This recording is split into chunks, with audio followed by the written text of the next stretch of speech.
좋아요와 구독 부탁해요. 사연 있으신 분은 아래 댓글에 사연을 전해주세요. 구독자 이라즈커31님이 보내주셨습니다. 첫 번째 이야기. 오카야마 지하우스 행방불명 사건 또는 고치대학 탐험부 지하우스 실종 사건이라 불리는 사건이야. 2008년 1월 5일 일본 오카야마현 니미시에 있는 히메사카 종류동을 탐사하기 위해 추고쿠와 시코쿠 지역에 대학 탐구 동아리 회원 13명이 모이게 되었어. 그 중에는 고치대학 3학년생인 나구라 유오카이 11세도 포함이 되어 있었어. 같이 들어간 사람들의 진술에 따르면 오전 11시 30분경에 피해자 나구라를 포함한 5명의 대원들이 히메시카 동굴로 들어가게 되었어. 그런데 나구라가 옷을 입은 채로 동굴 속 커다란 지하우스에서 수영을 하다가 실종이 되었다는 거야. 이후 오후 6시 15분경에 니미시 경찰에 신고가 접수됐고 오카야마현 경찰과 니미시 경찰 그리고 동굴 탐사 경험이 있는 대학 졸업생들도 동참했다고 해. 그러나 날이 이미 저물어서 주위가 어두운데 그 상황에서도 30여 명의 사람들이 수색에 나섰으나 나구라의 시체는 물론 흔적도 찾지 못했다고 해. 이후 6일 동안 수사는 진행되었으나 끝내 나구라의 시신은 발견되지 않았고 경찰은 더 이상의 수색은 의미가 없다고 판단을 해서 수색 중단 선언을 해버렸어. 경찰은 사건 당시 함께 있었던 이들의 증언을 토대로 나구라가 동굴 속 지하우스에서 수영을 하다가 익사했고 시신은 지하우스 아래로 가라앉았을 것으로 판단하고 단순 사고로 사건을 마무리 지었어. 처음 이 사건이 일본에 알려졌을 때 대학생의 무모한 행위가 일으킨 사건 정도로 받아들여진 거지. 근데 이 사건에 대해 이해하기 힘든 사실들이 알려지면서 이 사건에 대해 많은 논의가 진행되기 시작한 거야. 사건의 의혹들은 다음과 같아. 1. 허가받지 않은 탐사. 이들이 탐사를 떠난 히메시카 종류동은 오카야마현의 천연기념물에 해당이 되는 곳이야. 그래서 탐사를 하려면 반드시 오카야마현 교육위원회에 탐사 신청을 내고 허가를 받아야 해. 그런데 추고쿠, 시코쿠 대학 탐구 동아리 단체 합숙을 주도한 측에서는 오카야마현 교육위원회에 어떤 문의나 신청도 하지 않은 채로 종류동에 들어간 것으로 드러났어. 이 정도 규모의 탐사라면 필수적으로 해야 할 절차인데도 그냥 생략한 채 탐사를 진행했어. 2. 엇갈리는 증언과 이상한 정황? 사건 당시 언론 보도에서 혼선이 생겼어. 13명이 모두 동굴에 들어갔다. 5명이 들어갔다는 등 증언이 엇갈렸어. 결론적으로 사건 당시 5명이 히메사카 종류동에 들어간 것으로 파악되었지만 이해하기 힘든 부분이 남아있어. 증언에 의하면 11시 30분쯤 동굴에 들어갔고 피해자가 종류동에서 수영을 하기 시작한 시점은 오후 2시경이었다고 해. 그리고 사건에 대한 신고가 접수된 건 오후 6시 15분경이었어. 그런데 이 증언에서 이해하기 힘든 점이 발견이 된 거야. 왜 피해자가 옷을 입은 채로 지하우스에 들어갔다는 부분, 왜 4명이나 이를 목격했다면서 아무도 제지하거나 구출하려 하지 않았는지, 왜 피해자가 호수의 타인에 의해 빠진 건지 자의에 의해 들어간 건지조차 알 수 없는 건가 하는 부분, 피해자가 입수할 때의 상황 증언조차도 계속 반복했기 때문인데 중요한 건 문제의 지하우스는 동굴 입구에서 왕복 3시간이나 걸리는 지점에 있다는 거지. 이를 미루어 본다면 2시경에 사고가 일어났다면 얼추 시간적으로는 문제는 없지만 사건이 일어난 시간과 신고가 이루어진 시간 사이에는 매 시간의 공백이 생기게 됐어. 실족을 보고 구조 요청을 하러 동굴 밖으로 뛰어나간다고 가정했다면 적어도 4시쯤엔 동굴 밖으로 나올 수 있는 거야. 그런데도 이렇게 신고가 늦어진 이유는 뭘까? 피해자와 동행한 4명은 신고를 위해 4명 모두가 밖으로 나왔다는 이해하기 힘든 행동을 한 거야. 누군가 구조 요청을 하러 나갔다면 나머지는 현장에 남아 구조대를 기다리는 게 상식적인 행동일 텐데 거기다 오후 2시에 신고가 접수된 오후 6시 15분 사이에 동굴 어디서도 도움을 요청하는 소리는 들려오지 않았다고 해. 그 대신 터치했다는 말만 들었다고 하는데 어떤 상황과 맥락에서 그런 이야기가 나온 건지도 알 수 없어. 3.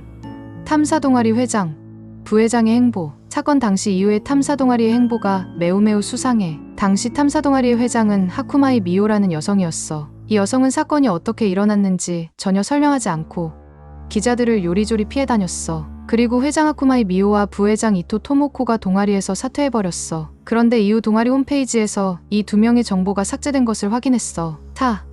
피해자 SNS 게시글 삭제. 사건 이후 누군가 피해자의 SNS 인믹스에 로그인한 흔적이 발견되었어. 그런데 로그인한 누군가가 피해자의 SNS의 글들을 무단으로 조작하다 삭제하는 일이 벌어진 거야. 처음 피해자의 SNS 내 일기는 공개 상태였어. 그런데 친구 공개로 바뀌더니 결국 삭제가 되어버렸어. 이런 사실은 사건 후 피해자의 부모가 피해자의 SNS 존재를 알고 접속했을 때 발견되었다고 해. 게다가 피해자 SNS의 글들을 삭제한 이는 사건의 진행 과정에 맞춰서 일을 진행했다고 해. 5. 피해자의 지인을 자처한 이의 언급 자제 요청. 이런 의문점들이 밝혀지고 이주에서는 이 사건에 대해 많은 설왕설래가 오갔다고 해.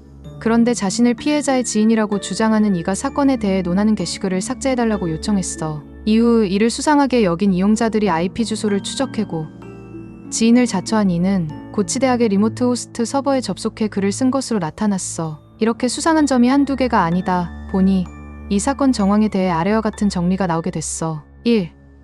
이 사건이 동아리에서 일종의 신고식 행사를 치르다가 벌어진 사건이 아니냐는 추정. 자신을 고치대학 졸업생이라 밝힌 블로거의 주장에 의하면 고치대학의 문제 동아리는 예전부터 과격한 방식의 신고식이 있었다고 증언했어. 그리고 피해자도 이런 과격한 신고식 때문에 죽게 되었고 동아리 구성원들이 사건을 단순 사고로 조작하려 한 것이 아니냐는 추측이었어. 2. 치정 사건이라는 주장. 피해자가 소속된 동굴 탐사 동아리는 남자 15명, 여자 15명으로 성비가 1대1인 동아리였다고 해.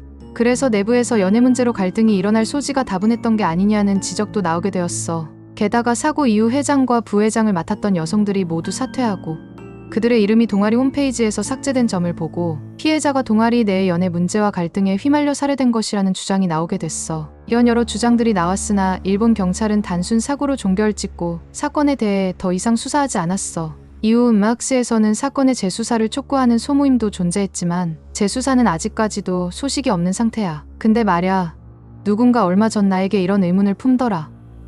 야, 혹시 말야, 그냥 죽이고 산에 유기한 다음 동굴에 빠졌다 하면 동굴만 뒤지니까 그렇게 말한 건 아닐까? 두 번째 이야기 구독자 74S1님이 보내주셨습니다. 4년 전 제가 대학생일 때의 이야기입니다. 당시에 저는 도내에서 혼자 자취를 하고 있었습니다. 마작을 좋아해서 인근 역 근처에 있는 마작을 하는 곳에서 아르바이트를 하고 있었습니다. 참고로 전 남자입니다. 대학도 이 역을 통해 다니고 있어서 학교에서 돌아오는 길에 바로 아르바이트 하는 곳으로 갈 수 있기 때문에 입지에도 만족하고 있었습니다. 문제는 이 역이나 아르바이트 하는 곳에서 자택으로 돌아오는 루트인데 평범한 도로를 통해서 돌아가려고 하면 긴 고갯길을 느슨한 커브를 그리면서 올라가지 않으면 안 됩니다. 이 길은 자택에서 멀어지는 것 같은 구비길이어서 굉장히 멀리 돌아가게 돼버립니다. 그래서 평소에는 자택과 역의 딱 중간에 있는 공원을 가로지르며 다녔습니다. 이 공원 말입니다만 역 쪽에서 가면 절 옆에 좁은 길이 입구로 되어 있습니다. 그 좁은 길의 양측면에는 2m 정도 높이의 콘크리트로 된 담이 세워져 있어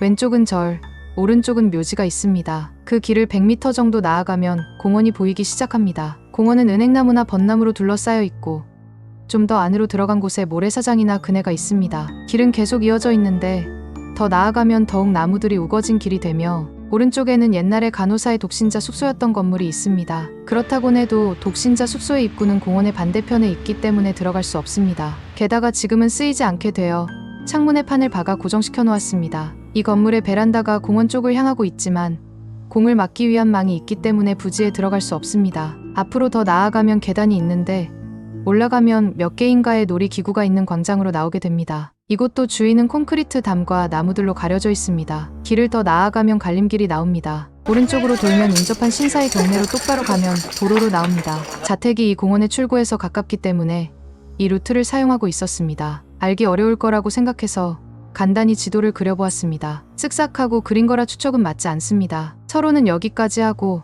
본론에 들어가겠습니다. 4년 전의 11월이었습니다. 그날은 오후부터 날씨가 나빠져서 폭우가 내렸습니다. 저의 그날의 스케줄은 수업과 아르바이트. 수업을 마쳤을 즈음 비가 내리기 시작해서 가져온 접는 우산을 펴 이동했습니다. 아르바이트도 여느 때처럼 해내며 밤 12시에 일을 마쳤습니다. 여전히 비는 내리고 있었습니다. 비가 거세게 내렸기 때문에 가지고 있던 접는 우산으로는 비를 다 막아낼 수 없을 거라고 생각해 아르바이트 하는 곳에서 우산을 빌리기로 했습니다. 아르바이트 하는 곳의 우산은 갑작스런 비가 왔을 때 손님에게 빌려주는 우산으로 잔소의 이름과 관리번호가 쓰여진 라벨이 붙어 있는 것입니다. 커다란 비닐우산으로 번호는 110번까지 있습니다. 손님에게 빌려줄 때 누구에게 언제 빌려주었는지를 기록해 두기 위해서 번호가 붙어 있는 것입니다. 저는 점장님께 양해를 구하고 7번 우산을 빌려서 가게를 나갔습니다. 당연한 일입니다만 주위는 굉장히 어두웠습니다. 게다가 폭우라는 점도 있어 추웠다고 기억하고 있습니다. 공원으로 이어지는 좁은 길로 들어섰습니다. 전등이 없기 때문에 그 길에 들어서자 금방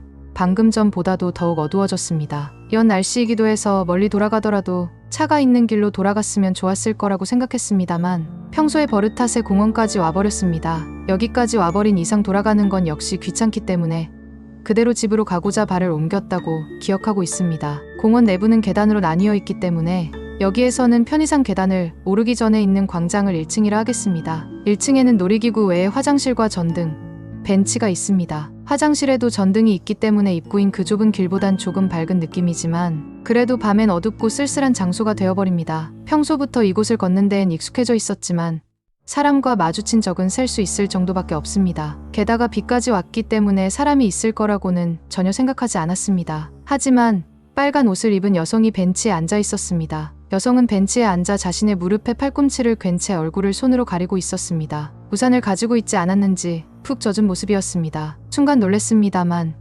이대로 못 본 척 할 수가 없어서 무슨 일 있으신가요? 하고 말을 걸었습니다. 대답은 없었습니다. 조금 기분이 나빴습니다. 우산을 남기고 그곳에서 떠나 집으로 향했습니다. 공원 안의 계단을 오르는 도중에 아무래도 그 여성이 걱정되어 경찰에게 연락하려고 했습니다만 핸드폰이 없었습니다. 아르바이트하는 곳에서 충전시켜 놓은 채 잊어버리고 왔었나 봅니다. 최악이었습니다. 하지만 핸드폰이 필요했습니다. 그날은 분명 목요일로 월화수목요일에 아르바이트 스케줄을 잡아놓았기 때문에 어떻게 해서든 가지러 가고 싶었습니다. 아르바이트하는 곳으로 돌아가기 위해서 왔던 길을 돌아갔습니다. 우산을 빌려주고 겨우 2, 3분밖에 지나지 않았지만 벤치의 여성은 그곳에 없었습니다. 그 후 종종 걸음으로 공원의 역쪽 출입구까지 왔지만 여성은 보이지 않았습니다. 공원 안에 화장실이 있기 때문에 화장실에 간 건가 하고 깊이 생각하지 않았습니다. 아르바이트하는 곳에 돌아와서 핸드폰을 회수했습니다. 추웠기 때문에 핫커피를 마시면서 점장님께 우산에 대해 간단히 설명했습니다. 점장님은 우산을 본 적도 없는 여성에게 건네준 것보다도 그곳에 여성이 있었던 것에 대해서 무서워하고 있었습니다. 심지어는 그 상황에서 다가간다는 게 말도 안 되고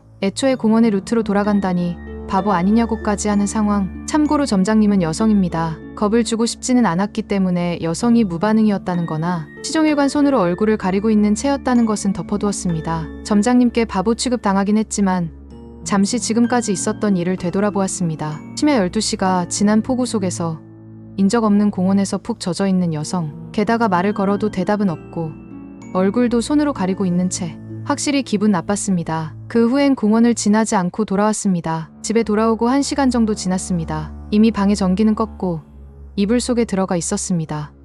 딩동. 인터폰이 울렸습니다. 자택은 원룸이었습니다만 현관이 1층이고 문을 열면 바로 계단이 있어 방은 2층에 있는 구조였습니다. 빛이 된 인터폰은 카메라가 붙어 있는 것으로 사람이 왔을 때에는 계단을 내려가지 않고 확인할 수 있었습니다. 모니터를 보니 아까의 여성이 비추어지고 있었습니다. 손으로 얼굴을 가리고 있었습니다. 딩동. 손으로 얼굴을 가린 채였는데 인터폰이 울렸습니다. 저는 모니터를 바라본 채로 굳어 있었습니다. 1분 정도 지나니 모니터의 화면이 사라졌습니다. 인터폰의 구조상 초인종을 누르고 나오지 않으면 멋대로 화면이 꺼져버립니다. 그 순간 문이 덜컥덜컥덜컥덜컥 덜컥덜컥덜컥덜컥 덜컥덜컥덜컥덜컥 완전히 울 것 같았습니다. 이불을 뒤집어 쓰고 떨면서도 가만히 있었습니다. 30분 정도 지나자 또 인터폰이 2번 울리고 덜컥덜컥덜컥덜컥 덜컥덜컥덜컥덜컥 덜컥덜컥덜컥덜컥 아침 4시까지 계속되었습니다. 5시가 되자 점장님이 퇴근하는 시간이라 전화를 걸었습니다. 점장님은 아직 가게 안에 있었고 돌아갈 준비를 하고 있었던 것 같습니다. 점장님에게 전화를 한 것은 우산에 대해 이야기한 것이 점장님 뿐이었기 때문입니다. 이때에는 핸드폰을 가지고 돌아와서 정말로 다행이라고 마음속 깊이 생각했습니다. 아까 우산을 빌려준 여성이 집 문을 계속 덜컥덜컥 흔들어대고 있어요. 사정을 말하자 점장님은 울 것 같았습니다. 무서우니까 데리러 와줬으면 한다고 부탁을 하고 있을 때 점장님이 절규했습니다. 이건 나중에 들은 이야기입니다만 저와 이야기하고 있는 도중에 쿵 하는 소리가 가게의 문에서 들려왔다고 합니다. 가게의 문은 유리로 되어 있어서 바깥이 보입니다만 거기에 손으로 얼굴을 가린 푹 젖어있는 여성이 서 있었다고 합니다. 비명을 지르고 눈을 잠깐 피하자 여성의 모습을 사라졌고 문 밖에는 이곳저곳 구부러진 우산이 놓여 있었다고 합니다. 그 후 당연히 이사는 했습니다만 아르바이트는 졸업할 때까지 계속했습니다. 지금도 손님으로서 다니고 있습니다만 그 이후로 기묘한 일은 일어나지 않았습니다. 점장님을 포함해서 자주 회식을 합니다만 매번 이 이야기가 화제로 나올 정도로 무서운 체험이었습니다.